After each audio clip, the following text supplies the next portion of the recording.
दुआ बहुत ही मुजरब है और हम ख़वातीन को जो है वो किचन में काम करते हुए दुआ का एहतमाम लाजमी करना चाहिए। तो फिर मैंने दुआ कौन सी पढ़ी, अल्लाहुम्मा इन्नी अला ज़िक्रिका व शुक्रिका व हुस्ने इबादतिका।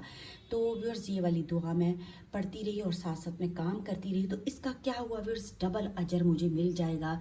एक तो हाउस होल्ड होने का जनाब, और दूसरा दुआ पढ़ने का भी। तो ज़ाहिर है हमने काम भी तो करने हैं ना, घर के काम काज भी करने हैं, बच्चों के फ्रेंड्स आ जाएं उनको भी हमने डील करना है। तो इसके साथ साथ हमने क्या करना है, सारे कामों के साथ साथ जनाब दुआ का एहतमाम भी करना है। तो किचन हो गया जनाब मेरा बहुत ही फिर मैसी सा, और जूस वूस भी निकाला। तो ये देखें क्या हाल हुआ है व्यूअर्स किचन का।